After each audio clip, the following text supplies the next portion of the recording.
ব্রাহ্মণবাড়িয়ায় মানহাজগত বিরোধকে কেন্দ্র করে মসজিদ ভেঙে ফেলা হয়েছে, বিষয়টা কতটা সঙ্গত, কিভাবে মুসলিমদের মধ্যে পারস্পরিক সৌহার্দ্য বাড়ানো যেতে পারে? খুবই দুর্ভাগ্যজনক একটি ঘটনা এটি।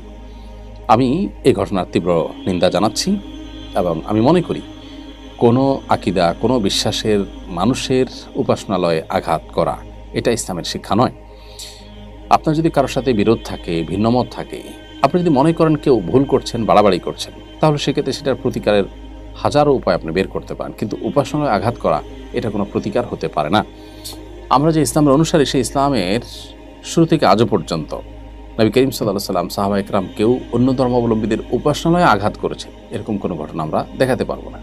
মসজিদের দেরার ছাড়া, যেটি আল্লাহর নির্দেশে মুনাফিকদের তৈরি একটা ষড়যন্ত্রের ঘর, সেটি ছাড়া অন্য কোনো ধর্মীয় উপাসনালয়, অন্য ধর্মের মানুষের উপাসনালয়ে আঘাত করা এটা নবী সাল্লাল্লাহু আলাইহি ওয়াসাল্লাম শিক্ষা নয়। এমনকি জিহাদের ময়দানে নবী সাল্লাল্লাহু আলাইহি ওয়াসাল্লামের সুস্পষ্ট নির্দেশনা ছিল, যদি কেউ কোনো অন্য ধর্মাবলম্বীদের গির্জায় বা কোনো উপাসনায় আশ্রয় নেয় বা সেখানে গিয়ে ইবাদতরত থাকে, তাহলে তাকে হত্যা করা যাবে না।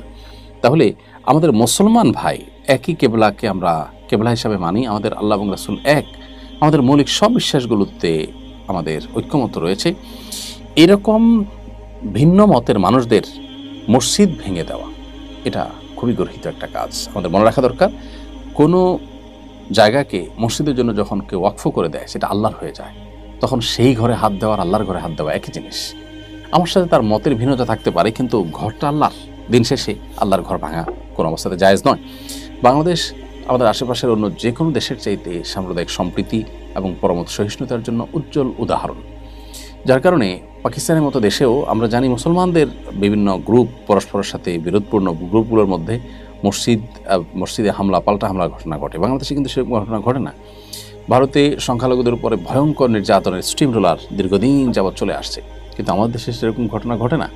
তাহলে মসজিদে হামলা করে, ভিন্ন মতের মানুষের, ভিন্ন আকিদার মানুষদের মসজিদে হামলা করে আমরা আসলে কোনো ভালো অর্জন করতে পারবো না, বরং খারাপ নজির তৈরি হবে। আর মনে রাখা দরকার যে মসজিদ ভেঙে কোনো আদর্শ থামানো যায় না। মসজিদ আপনি একটা ভাঙবেন, দুইটা হবে, পাঁচটা হবে, সিম্পেথি আরও সামাজিকভাবে বেশি পাওয়া যাবে।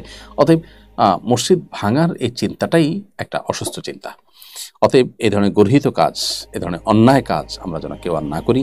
যেখানে অন্য ধর্মাবলম্বীদের উপাসনালয়ে আঘাত করে ভাঙার শিক্ষা ইসলাম আমাদেরকে দেয়নি, সেখানে নিজেদের ভিন্ন মতের মুসলমান ভাইদের মসজিদ কীভাবে আমরা ভাঙতে পারি? পার্শ্ববর্তী দেশ ভারতে যেখানে মসজিদ ভাঙা হচ্ছে, আমরা তার বিরুদ্ধে তীব্র প্রতিবাদ জানাচ্ছি। সেখানে আমরা নিজেরাই যদি ভিন্ন মতের মানুষদের মসজিদ ভাঙি, তাহলে এটা একটা বাজে উদাহরণ হয়ে থাকবে। আমি আশা করব এই ধরনের সংস্কৃতি থেকে আমরা বেরিয়ে আসবো এবং এর নজির যেন আর আমাদের সমাজে দেখা না যায়। আমরা সবাই সচেষ্ট থাকবো। আল্লাহ তাআলা সংশ্লিষ্টদেরকে দায়িত্বশীল আচরণ করার, দায়িত্বশীল ভূমিকা রাখার তৌফিক দান করুন।